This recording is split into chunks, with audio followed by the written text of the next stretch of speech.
Hi friends, welcome to my cooking YouTube channel. ಬನ್ನಿ ಇವತ್ತಿನ recipe ಏನಂತ ನೋಡೋಣ. ನಾವು ಉತ್ತರ ಕರ್ನಾಟಕದ ಸ್ಪೆಷಲ್ ಆದ ಶೇಂಗಾ ಹೋಳಿಗೆಯನ್ನು ಮಾಡ್ತಾಯಿದ್ದೀನಿ. ತುಂಬಾ ಸಾಫ್ಟ್ ಆದ ಮತ್ತು ಉಬ್ಬಿ ಉಬ್ಬಿ ಬರುವಂಥ ಈ ಶೇಂಗಾ ಹೋಳಿಗೆ ಹೇಗೆ ಮಾಡೋದು ಅಂತ ನೋಡೋಣ. ಬನ್ನಿ ಫ್ರೆಂಡ್ಸ್, ಬಾಯಲ್ಲಿಟ್ಟರೆ ಕರಗೋಗುತ್ತೆ ಅಷ್ಟೊಂದು ರುಚಿಕರವಾದ ಶೇಂಗಾ ಹೋಳಿಗೆ ಹೇಗೆ ಮಾಡೋದು ಅಂತ ನೋಡೋಣ.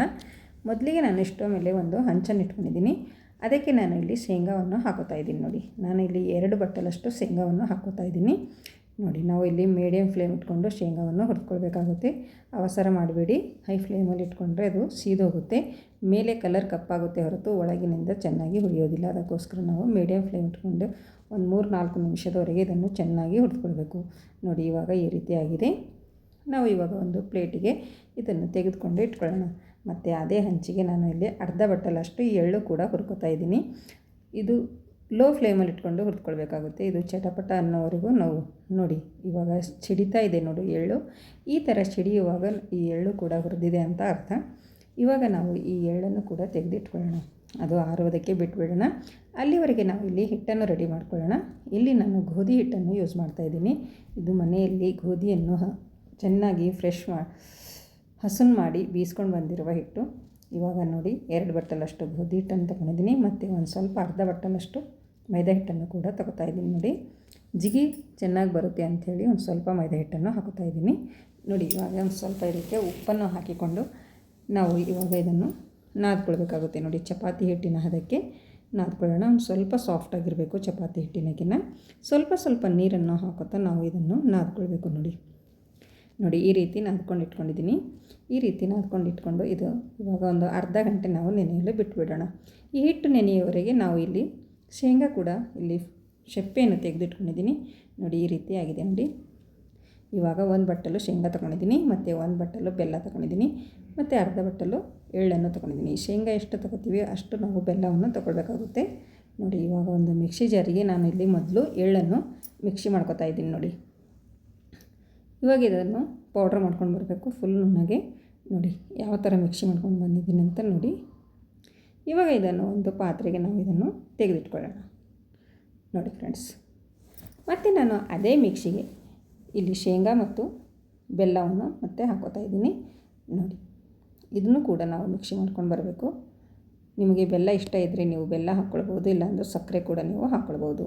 ನೋಡಿ, ಇದನ್ನು ಕೂಡ ನಾನು ಮಿಕ್ಸಿ ಮಾಡ್ಕೊಂಡು ಬಂದಿದ್ದೀನಿ. ನೋಡಿ ಯಾವ ಥರ ಆಗಿದೆ ಅಂತ ನೋಡಿ. ಇವಾಗ ಇದನ್ನು ಕೂಡ ನಾನು ಎಳ್ಳು ಹಾಕ್ಕೊಂಡಿದ್ದೀನಲ್ಲ, ಎಳ್ಳಿನ ಪೌಡರು, ಅದಕ್ಕೆ ಇದನ್ನು ಕೂಡ ಹಾಕೋತಾ ಇದ್ದೀನಿ. ನೋಡಿ, ಇವಾಗ ನಾವು ಎಳ್ಳು ಮತ್ತು ಶೇಂಗಾ ಬೆಲ್ಲ ಎಲ್ಲವನ್ನು ಸರಿ ಚೆನ್ನಾಗಿ ಕೈಯಿಂದ ನಾವು ಮಿಕ್ಸ್ ಮಾಡ್ಕೊಳ್ಬೇಕಾಗುತ್ತೆ. ನೋಡಿ ಫ್ರೆಂಡ್ಸ್, ಇವಾಗ ನಾವು ಒಂದು ಸ್ವಲ್ಪ ಏಲಕ್ಕಿ ಪುಡಿಯನ್ನು ಹಾಕೊಳ್ಳೋಣ. ಅದಾದಮೇಲೆ ನಾನು ಇದನ್ನು ಒಂದು ಸ್ವಲ್ಪ ಹಾಲಿನಿಂದ ನಾನು ಇದನ್ನು ಮಿಕ್ಸ್ ಮಾಡ್ತಾಯಿದ್ದೀನಿ. ಒಂದೇ 1 ಸ್ಪೂನಷ್ಟು ಹಾಲು ಬೇಕಾಗುತ್ತೆ, ಜಾಸ್ತಿ ಹಾಲನ್ನು ಬೇಕಾಗುವುದಿಲ್ಲ. 1 ಸ್ಪೂನ್ ಹಾಲು ಸಾಕಾಗುತ್ತೆ. ನೋಡಿ, ಈ ಥರ ಚೆನ್ನಾಗಿ ಮಿಕ್ಸ್ ಮಾಡ್ಕೊಳ್ಳಿ. ಇಲ್ಲಿ ಶೇಂಗಾದಲ್ಲಿ ಎಣ್ಣೆ ಅಂಶ ಇರೋದರಿಂದ ಇಲ್ಲಿ ಜಾಸ್ತಿ ಹಾಲನ್ನು ಹತ್ತುವುದಿಲ್ಲ. ನಿಮಗೆ ಹಾಲು ಇಷ್ಟ ಇದ್ದರೆ ನೀವು ಹಾಲಿನಿಂದ ಕೂಡ ಮಿಕ್ಸ್ ಮಾಡ್ಕೊಳ್ಬೋದು, ಇಲ್ಲಾಂದರೆ ನೀರಿನಿಂದ ಕೂಡ ಮಿಕ್ಸ್ ಮಾಡ್ಕೊಳ್ಬೋದು. ನೋಡಿ, ಈ ಥರ ನಾವು ರೆಡಿ ಮಾಡ್ಕೊಂಡು ಇಟ್ಕೊಳ್ಬೇಕಾಗುತ್ತೆ. ನೋಡಿ, ಇದನ್ನು ಇವಾಗ ಒಂದು ಸೈಡಲ್ಲಿ ಇಟ್ಕೊಳ್ಳೋಣ. ಮತ್ತು ನಾವು ಹಿಟ್ಟನ್ನು ಹೇಗೆ ನೆಂದಿದೆ ಅಂತ ನೋಡ್ಕೊಳ್ಳೋಣ. ಈ ಸೈಡಲ್ಲಿ ನೋಡಿ ಯಾವ ಥರ ನೆಂದಿದೆ ಅಂತ ನೋಡಿ, ಎಷ್ಟು ಚೆನ್ನಾಗಿ ಸಾಫ್ಟಾಗಿ ನೆಂದು ಹೋಗಿದೆ. ನೋಡಿ, ಇವಾಗ ಒಂದು ಸ್ವಲ್ಪ ನೀರನ್ನು ಹಚ್ಕೊಂಡು ನಾವು ಇದನ್ನು ಮತ್ತೆ ಚೆನ್ನಾಗಿ 3-4 ನಿಮಿಷದವರೆಗೆ ಇದನ್ನು ನಾದ್ಕೊಳ್ಬೇಕಾಗುತ್ತೆ. ನೋಡಿ, ಹೋಳಿಗೆ ಮಾಡೋದಕ್ಕೆ ಚಪಾತಿ ಅಂದರೆ ಅದೇ ರೀತಿ ನಾವು ಚಪಾತಿ ಮಾಡ್ಕೊಳ್ಬೋದು. ಹೋಳಿಗೆ ಮಾಡೋದರಿಂದ ಇದು ಚೆನ್ನಾಗಿ ನಾದ್ಕೊಳ್ಬೇಕು. ನೋಡಿ, ಇಲ್ಲಿ ನಾನು ಗ್ಯಾಸ್ ಕಟ್ಟಿ ಮೇಲೆ ನಾದ್ಕೊತಾ ಇದ್ದೀನಿ. ನೋಡಿ, 2 ಕೈಯಿಂದ ಈ ರೀತಿ ನಾವು ಚೆನ್ನಾಗಿ ನಾದ್ಕೊಳ್ಬೇಕು. ಎಷ್ಟು ಹಿಟ್ಟು ಚೆನ್ನಾಗಿ ನಾದ್ಕೋತೀವೋ ಅಷ್ಟು ಹೋಳಿಗೆ ತುಂಬ ಸಾಫ್ಟಾಗಿ ಬರುತ್ತವೆ. ನೋಡಿ, ಈ ರೀತಿ ನಾವು ಗ್ಯಾಸ್ ಕಟ್ಟಿ ಮೇಲೆ ಬಡ್ದು ಫ್ರೆಶ್ ಹಾಕಿ ಚೆನ್ನಾಗಿ ನಾದ್ಕೊಳ್ಬೇಕು. ನೋಡಿ, ಇವಾಗ ನಾದಿದ್ದೀನಿ. ಯಾವ ರೀತಿ ನಾದ್ಕೊಂಡಿದ್ದೀನಿ ಅಂತ ನೋಡಿ. ಒಂದು ಪಾತ್ರೆಯಲ್ಲಿ ಇಟ್ಕೊತಾ ಇದ್ದೀನಿ. ನೋಡಿ, ಇವಾಗ ಒಂದು ಸ್ವಲ್ಪ ನೀರನ್ನು ಹಚ್ಚು ಈ ರೀತಿ ನಾವು ಇಟ್ಕೊಳ್ಳೋಣ. ಹಿಟ್ಟನ್ನು ರೆಡಿ ಮಾಡಿಕೊಂಡು ನೀರು ಹಚ್ಚೋದ್ರಿಂದ ಅಂಟುಗಟ್ಟೋದಿಲ್ಲ, ಅದಕ್ಕೋಸ್ಕರ ನಾನು ಒಂದು ಸ್ವಲ್ಪ ನೀರನ್ನು ಹಚ್ಚಿ ಇಟ್ಕೊತಾ ಇದ್ದೀನಿ.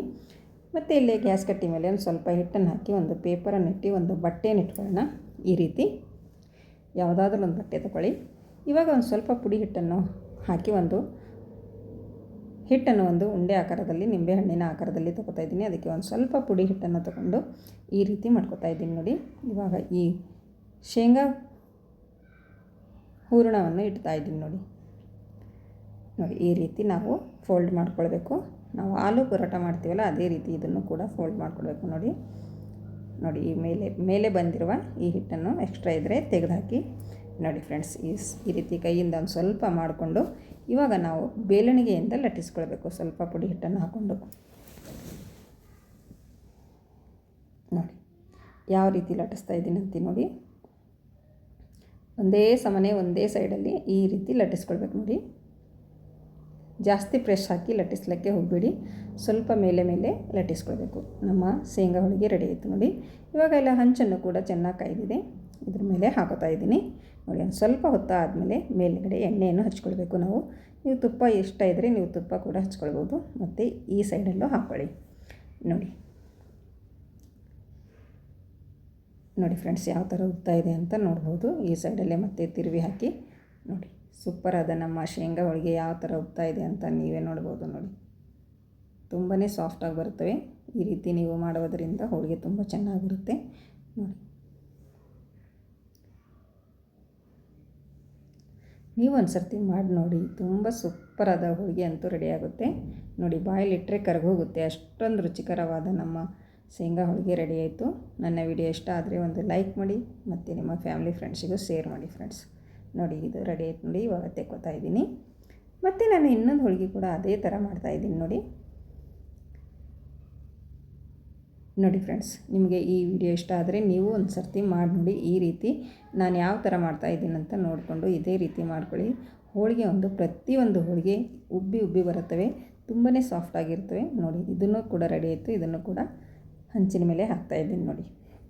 ಒಂದು ಸ್ವಲ್ಪ ಹೊತ್ತು ಬೇಯಿಸಿದ ಮೇಲೆ ನಾವು ಈ ಸೈಡಲ್ಲೂ ಕೂಡ ಹಾಕ್ಕೊಳ್ಬೇಕು ನೋಡಿ. ಎಷ್ಟು ನೋಡಿದ್ರೆ ಗೊತ್ತಾಗ್ತಾಯಿದೆ ನಿಮಗೆ ಎಷ್ಟು ಸಾಫ್ಟ್ ಆಗಿದೆ ಅಂತ ಹೋಳಿಗೆ ನೋಡಿ. ಮೇಲೆ ಒಂದು ಸ್ವಲ್ಪ ಎಣ್ಣೆಯನ್ನು ಹಚ್ಕೋತಾ ಇದ್ದೀನಿ ನೋಡಿ ಫ್ರೆಂಡ್ಸ್. ಮನೆಯಲ್ಲಿ ಮಾಡಿಕೊಡಿ, ಎಲ್ಲರೂ ತುಂಬಾ ಇಷ್ಟಪಟ್ಟು ತಿಂತಾರೆ. ಯಾವುದಾದ್ರೂ ಹಬ್ಬ ಬಂದರೆ ನಾವು ಈ ರೀತಿ ಹೋಳಿಗೆ ಮಾಡ್ಕೊಳ್ಬೋದು ನೋಡಿ. ಎಷ್ಟೊಂದು ಉಬ್ಬಿ ಬರ್ತಾಯಿದೆ ಅಂತ ನೋಡ್ಕೊಳ್ಳಿ. ಪ್ರತಿಯೊಂದು ಹೋಳಿಗೆ ಇದೇ ಥರ ಉಬ್ಬಿ ಬರ್ತವೆ ನೋಡಿ ಫ್ರೆಂಡ್ಸ್. ತುಂಬ ಸೂಪರಾದ ಹೋಳಿಗೆ ಅಂತೂ ರೆಡಿ ಆಯಿತು. ಸಂಕ್ರಾಂತಿ ಹಬ್ಬಕ್ಕೆ ನಮ್ಮ ಉತ್ತರ ಕರ್ನಾಟಕದಲ್ಲಿ ಈ ಶೇಂಗಾ ಹೋಳಿಗೆ ಸ್ಪೆಷಲ್ ಅಂತಲೇ ಕರೆಯುತ್ತಾರೆ ನೋಡಿ. ಇದೇ ಥರ ಎಲ್ಲ ಹೋಳಿಗೆಯನ್ನು ಮಾಡ್ಕೊಂಡು ಇಟ್ಕೊತಾ ಇದ್ದೀನಿ ನೋಡಿ. ಒಂದು ಪ್ಲೇಟಿಗೆ ಇಟ್ಕೊತಾ ಇದ್ದೀನಿ ನೋಡಿ. ನನ್ನ ವಿಡಿಯೋ ಇಷ್ಟ ಆದರೆ ಒಂದು ಲೈಕ್ ಮಾಡಿ, ಶೇರ್ ಮಾಡಿ, ಕಮೆಂಟ್ ಮಾಡಿ, ಮತ್ತು ನೀವು ಒಂದು ಸರಿ ಮಾಡಿ ನೋಡಿ ಹೇಗೆ ಬಂತು ಅಂತ ಕಮೆಂಟಲ್ಲಿ ತಿಳಿಸಿ. ನನ್ನ ಚಾನಲನ್ನು ಯಾರು ಸಬ್ಸ್ಕ್ರೈಬ್ ಮಾಡಿಕೊಂಡಿಲ್ಲ ಅವರು ಸಬ್ಸ್ಕ್ರೈಬ್ ಮಾಡಿಕೊಳ್ಳಿ. ಮತ್ತೆ ಸಿಗೋಣ ಮುಂದಿನ ವಿಡಿಯೋದಲ್ಲಿ. ಓಕೆ, ಬಾಯ್ ಬಾಯ್ ಫ್ರೆಂಡ್ಸ್.